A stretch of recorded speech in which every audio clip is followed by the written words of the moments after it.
Hi everyone, and welcome back to my channel.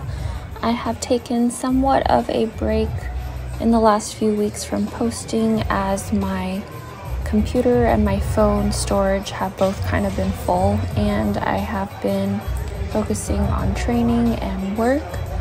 And as you can see, soon after Nationals, I unexpectedly signed up for a meet, the California State Champs, because there was still room a week out on the roster, and I really felt like that bench PR that I had gone for at Nationals and missed was within reach, and I felt like it was a good time to try it, and I went for it and I got it. And even with minor feet slippage on the slippery carpet, it was not that hard. So I'm excited now that I've firmly passed the 100 kilogram mark a couple times in meets. We could do that here. I'm excited to see what comes next. I'm still hoping to add small PRs with each meet, but I think I have my technique dialed in, so even with the slight weight loss that I've had in the last few years, my bench hasn't suffered too much. During my time not lifting, I have been focusing a lot on recovering, doing relaxing things with family, like starting a pineapple farm, which so far hasn't yielded any pineapples, but it can take a few years. And I've been reading a lot because I've been such a huge fan of Game of Thrones. I read all the books a few years ago, and then I recently finished the Witcher series, which was a little harder to get through, and I'm currently halfway through Fire and Blood after watching the first season of House of the Dragon.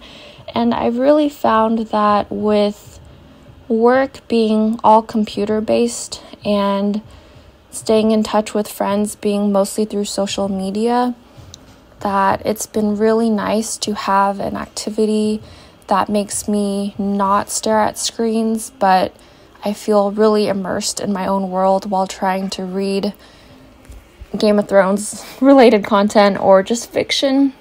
I'd say I think because I found a specific area in fiction that I really enjoy, I've just been gravitating towards that for now.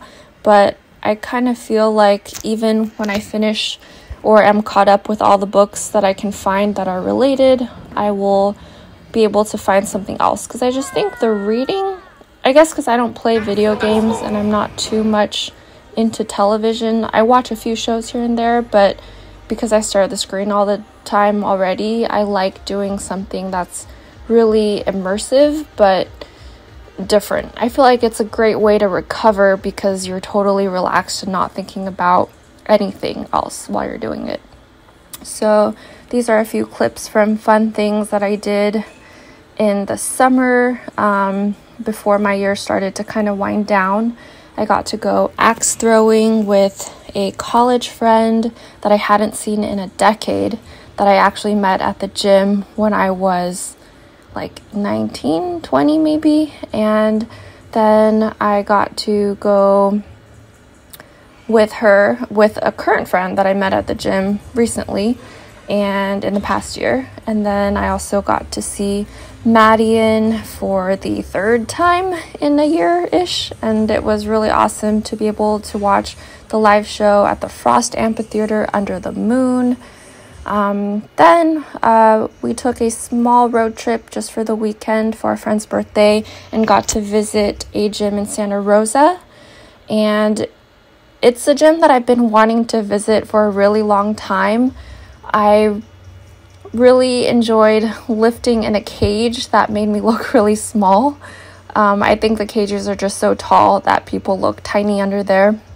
And this squat session was my last squat session before I kind of banged my knee up. So going into this session, I was feeling pretty good. I've been really working on my technique as far as bracing, solid walkouts, not exhaling at a bad time to keep the brace. I've been working on thinking about where my pelvis is, thinking about pushing with my legs, staying balanced over my feet. And for some reason, the week after this, I banged my shoulder up doing the very similar types of exercises, but back at my home gym.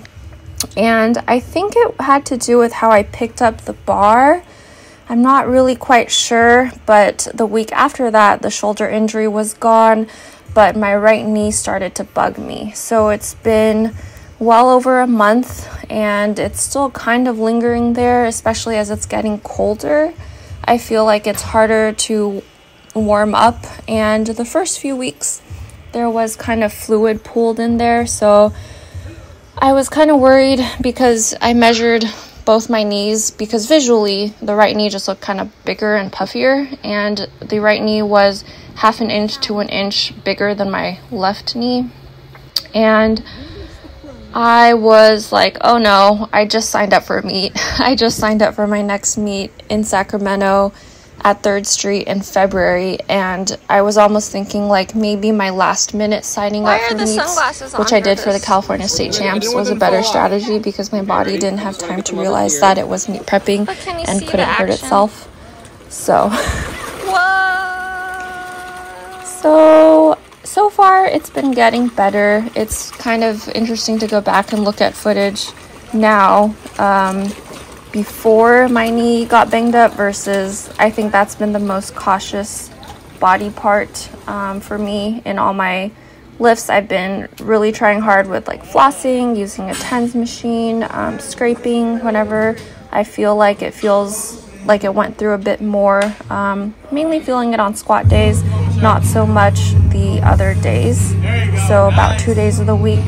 But here's a video checking for elbow depth, kind of being a little cheeky because the IPF changed their rules, and not that I am an IPF athlete, because I am not internationally competitive at this point, but it was just interesting to see because girls tend to get a lot of hate for big arches, small range of motion, but I figured from this view from behind I could see where my elbows and shoulders track, which I haven't looked for that angle before, so I didn't really know what I look like from behind. And also it was interesting to see because even though I've developed more of an arch in the last few years, my range of motion is still quite big because I just have longer arms. So even if my grip width is out more than it used to be, to optimize positioning and just to make the range of motion less, my long arms still make it so that 1 rep for me is still a greater distance than a lot of other people my height. So a few weeks ago we also got to see Elton John. This was his last show in the Bay Area, which was really cool. Crunchy Tiger is when you're old and all your joints it was are really loud. kind of inspiring to see someone who's been around, like has had such a long career and is kind of old but able to keep that energy for that long. I was really amazed, and being able to travel on top of that. So in my next few videos, if you're interested, I will go over some changes in my diet from my California State Champs meet. As the overall female winner, I did gain access to 1 year of RP strength, which I was kind of curious to try already, but now that I have had access to it and have been playing with it for about a month, I have some feedback that I could provide, just if you guys are interested in trying an app like that out. And also I can go over changes in my diet and how it's felt and the results I've seen as far as changes in weight, because I am trying to maintain but gain a little bit of muscle going into my next meet before I cut down to be a little bit more competitive than I have been. So comment below if you'd be interested in hearing more of that.